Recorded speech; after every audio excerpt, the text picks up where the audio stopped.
Sound of Freedom is one of the big hits of the summer of 2023. It's grossed almost 10 times its budget, starring Jim Caviezel. This is a movie about sex traffickers and the U.S. government agents, U.S. Department of Homeland Security agents, who go to catch them, namely Tim Ballard, played by Caviezel. Now, I decided to review this movie. A bunch of people were asking me to do it, and it was still in my theater, so I thought, hey, what the heck? But is this a religious conservative movie? That was my first concern, because this movie has been listed in the culture wars. I've seen a bunch of tweets about it, people complaining about it being some kind of QAnon thing, but I don't detect any political agenda here. I don't detect any conservative religious agenda. There's only one Bible verse quoted. It's the most reasonable one to be quoted, by the way, the one about the millstone. Go look that up. I mean, this is a good old-fashioned social awareness, social cause movie. There have been 1,000 million of these over the last 120 years. It's trying to raise awareness. That's one of its missions, by emotionally hypnotizing us, as movies tend to do, in order to get us to feel something about the characters in the scenario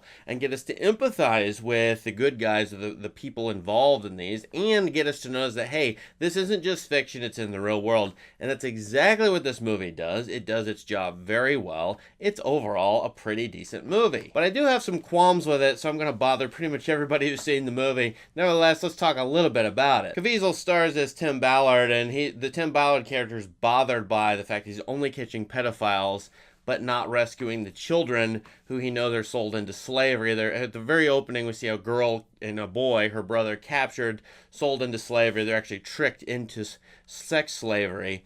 And so they're captured, and this is south of the border. I think it's in Mexico or Central America somewhere. Caviezel's character works for the Department of Homeland Security. He has to pretend to be a pedophile in order to entrap them. It's a really interesting scenario in the first couple of acts of this movie. Caviezel's character ends up rescuing a young boy, and he hears that this young boy has a sister, and so unfortunately, the father of the boy is disappointed not to have both of his children back. He only gets one of them back. So what's Caviezel's character to do? He takes off from his family of 5 in the United States. He goes down to Cartagena, Colombia, and he starts to set out the sort of entrapment networks in order to catch a bunch of children. But really the whole movie's mission is for him to go get this one girl somewhere in the world, nobody knows where. Second act of the movie is pretty interesting to me, because the Ballard character once again has to do this elaborate deception to try to catch not just these pedophiles, but all the children that they've got and will deliver to the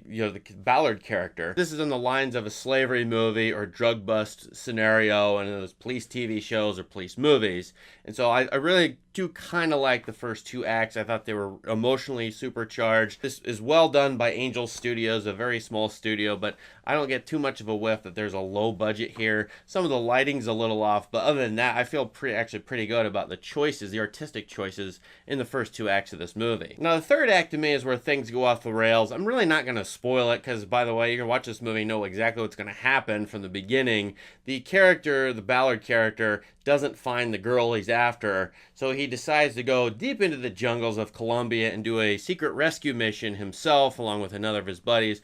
And by the way, he, along the way in this movie, has quit his job at the Department of Homeland Security. He's basically gone rogue. For all I can tell, he has no job. I don't know what he's doing for a living. He's just going to rescue kids because it's on his conscience. Actually, just one girl. But so he goes deep into the jungles of Colombia, these nasty drug lords or whoever the heck they are, in order to rescue this one girl. At this point, the movie goes a little wacky to me. It gets a little too revenge flick-like, too much vengeance flick, and Rambo-like maybe. I know there's not a lot of action, there's almost no action in this movie, but the scenario is a little bit ridiculous, and it brings up a moral flaw possibly in this movie. I think about it as a dad. Should I forsake my fatherly duty and leave my children behind, quit my job to go rescue this one girl in this other part of the world? If I were to study, and I have, Catholic, Christian theology, ethics, a number of thinkers might say, no, your first duty, or one of your main duties, is to your children at home. And in this movie, you see Ballard, who has 5 children and a wife.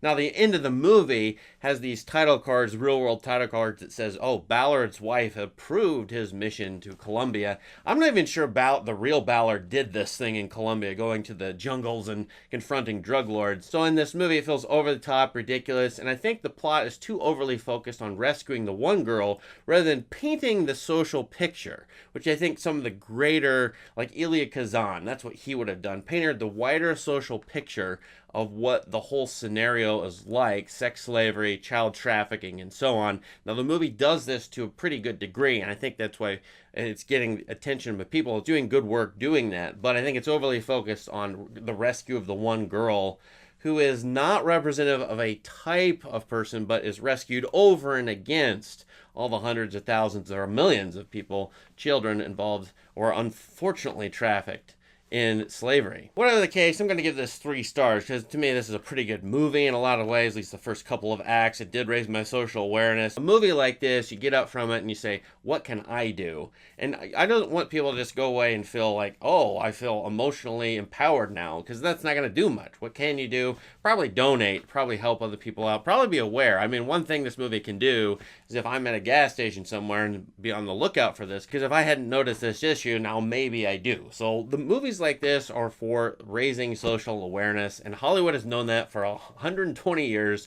They do it all the time. Angel Studios has done it here. That's my view of Sound of Freedom. What do you think of this movie? Let us know in the comments. But if you go crazy with culture war stuff, QAnon stuff, I'm not going to tolerate that in the comments because I'm not interested in that on my channel. But I want to talk about this movie as a movie. So that's what I'm interested in, about people, what people think. This movie is an artistic object for us to interact with. Let us know in the comments about that, and please subscribe to this channel for more great content. Thank you. Have a great day.